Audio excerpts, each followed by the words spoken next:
Detrás de los muros de Palacio de Gobierno, a inicios de los años 90, una voz femenina rompió el silencio. Era la de Susana Higuchi, primera dama del Perú y esposa del entonces presidente Alberto Fujimori. Una mujer que se atrevió a denunciar irregularidades, abusos y corrupción en el mismo corazón del poder.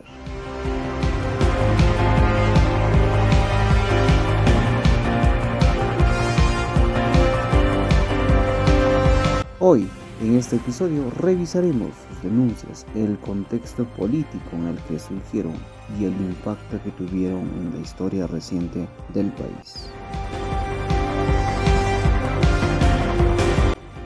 El Perú de los años 90 estaba marcado por la violencia terrorista, la crisis económica y la concentración del poder en la figura de Alberto Fujimori. En ese escenario, Susana Higuchi, primera dama del Perú, comenzó a notar irregularidades en la administración de las donaciones internacionales, especialmente en las enviadas desde Japón. Denunció que estas ayudas eran desviadas y utilizadas con fines políticos por allegados al régimen. En una entrevista reciente, Higuchi lo contó con sus propias palabras. Perú recibía donaciones de Japón y la esposa de Santiago Fujimori se cogen lo mejor para ellas y reparten estropejos, utilizando mi nombre. Y eso me indigna.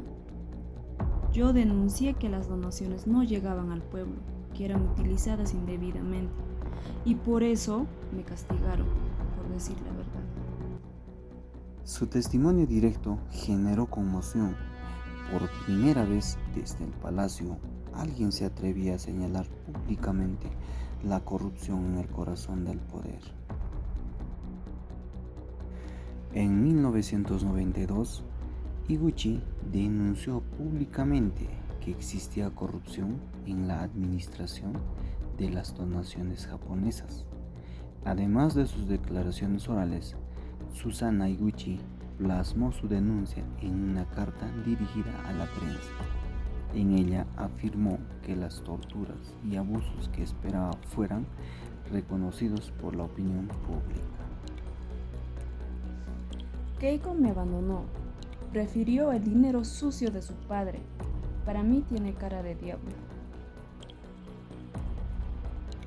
Estas palabras aparecieron en una carta publicada en la revista Caretas, donde Higuchi no solo denunciaba la violencia física, sino también el aislamiento emocional dentro de su propia familia.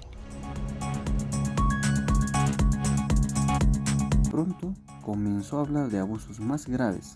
Relató haber sido confinada, maltratada e incluso torturada por miembros del servicio de inteligencia del ejército. Según su testimonio, fue sometida a electroshock y golpes como forma de castigo por sus denuncias.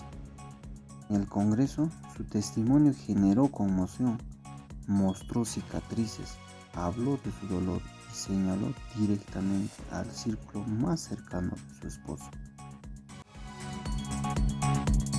El gobierno, sin embargo, reaccionó desacreditándola. Alberto Fujimori negó las acusaciones y llegó a afirmar que las marcas en el cuerpo de Higuchi eran producto de terapias tradicionales, como la moxibustión, una versión que pocos creyeron, pero que sirvió para restarle credibilidad en los medios controlados por el régimen. Lo cierto es que las denuncias de Higuchi sacudieron la opinión pública, mostrando que la corrupción y los abusos no estaban solo en las calles, sino en la intimidad del poder.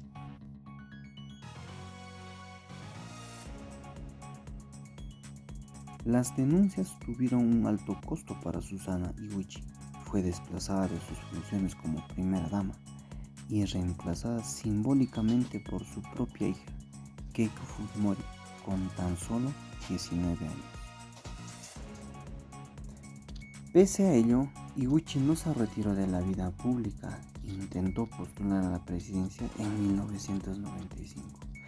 Aunque una ley impulsada por el Fujimorismo, conocida como la Ley Susana, se lo impidió, años más tarde logró llegar al Congreso en el año 2000, utilizando ese espacio para reiterar sus denuncias y mantenerse como una voz incómoda frente al poder. Aunque su figura fue atacada y muchas veces ridiculizada, su valentía abrió un debate sobre los abusos cometidos durante la dictadura de los 90.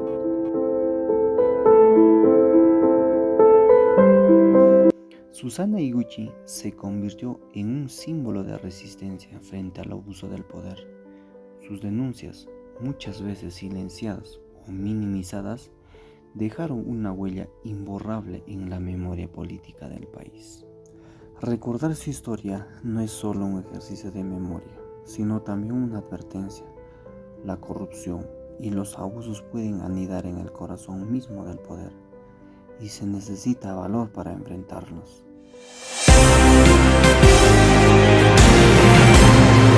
Soy John José Quispe Torres, tu reportero favorito, y este fue un episodio más de nuestro podcast. Gracias por acompañarnos.